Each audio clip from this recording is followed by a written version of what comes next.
अब हम लोग पढ़ेंगे होम टैब रिबन के अंदर क्लिपबोर्ड सेक्शन।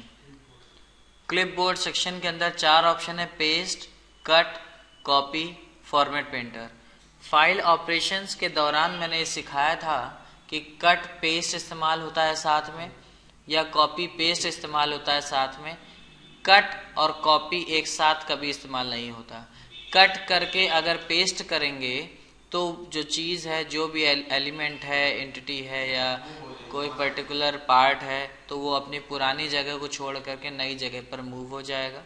अगर कॉपी पेस्ट करेंगे तो डुप्लीकेट क्रिएट हो जाएगा। यहाँ पर भी वही पार्ट है, चाहे कोई लिखा हुआ टेक्स्ट हो या कोई दूसरी चीज़, इमेज हो, शेप हो, कोई और अन्य चीज़ हो, तो अगर हमें उसका डुप्लीकेट क्रिएट करना है तो हम उस चीज़ को सेलेक्ट करेंगे।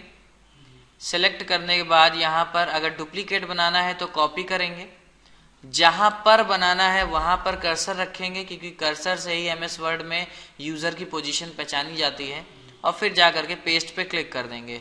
तो जितना सेलेक्ट करके कॉपी किया था उतना ही जा करके वहाँ पेस्ट हो जाएगा।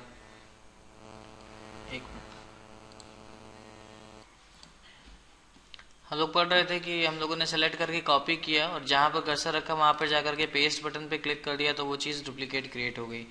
अगर हम कोई चीज़ सेलेक्ट करते हैं और सेलेक्ट करने के बाद उसको कट कर देते हैं तो वो चीज़, जो भी कंटेंट है, वो अपनी पुरानी लोकेशन से गायब हो जाता है। जहाँ पर नई लोकेशन है वहाँ पर कर्सर रखेंगे और पेस्ट पे क्लिक कर देंगे, तो पेस्ट पे क्लिक करने के बाद वो अपनी पुरानी लोकेशन को छोड़ के नई लोकेशन पे पहुँच जाएगा। तो कट पेस्ट मतलब मूवमेंट, कॉपी प्लस पेस्ट मतलब डुप्लीकेट क्रिएट होना। फॉर्मेट पेंटर, ये एक नया ऑप्शन है। कैसे यूज़ करते हैं इसको? फॉर्मेट पेंटर का मतलब है फॉर्मेटिंग को कॉपी करने वाला। जैसे बहुत सिंपल सा एग्जांपल है, ये ऑन द इंसर्ट टैब लिखा हुआ, मैं इसको सेलेक्ट कर लेता हूँ। इस पर जो फॉर्मेटिंग चाहते हैं वो लगा देते हैं।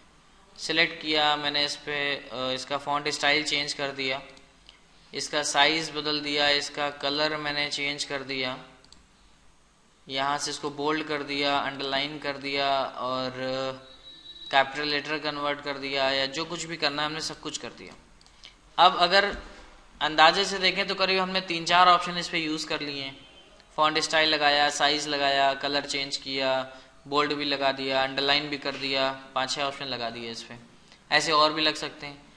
अब आपसे अगर कहा जाए यही सेम फॉर्मेटिंग आप इस पर लगाइए, तो आपको सारे काम दोबारा करने पड़ेंगे। सेलेक्ट करके फॉन्ट स्टाइल, साइज और ये कलर और ये, अगर कुछ आप बीच में स्लिप कर गए, भूल गए, तो फिर जो पुरानी वाली चीज थी एकदम वैसा डिक्टो नहीं हो पाएगा। बाई चांस कर भी लिया आपने, एक जगह करना हो, 2 जगह करना हो, आपने कर लिया। यही चीज पूरे डॉक्यूमेंट में 50 जगह करनी हो तो आपके लिए दिक्कत हो जाएगी। तो फिर फॉर्मेटिंग कॉपी करने के लिए फॉर्मेट पेंटर का इस्तेमाल होता है। आप सिंपल, बहुत आसान तरीका है, जिसकी फॉर्मेटिंग कॉपी करनी है उसको सेलेक्ट कर लें, क्योंकि बताना पड़ेगा किसकी कॉपी करें। जिसकी कॉपी करनी है उसको सेलेक्ट कर लिया। सेलेक्ट करने के बाद फॉर्मेट पेंटर पर क्लिक कर दिया। तो एक तरीके से फॉर्मेट पेंटर को आप समझिए कॉपी फॉर्मेट ऑप्शन। ये कॉपी हो गई। कॉपी हुई, कहां पर हुई? जिस पर अप्लाई करना है उसको सेलेक्ट कर लीजिए, ऑटोमेटिक अप्लाई हो जाएगा। दोबारा देखिए, मुझे ये फॉर्मेटिंग किसी दूसरे पे लगानी है, सेलेक्ट किया, फॉर्मेट पेंटर पे क्लिक किया, जिस पर लगानी है उसको सेलेक्ट कर लिया, तो ऑटोमेटिक अप्लाई हो जाएगा। Format painter option.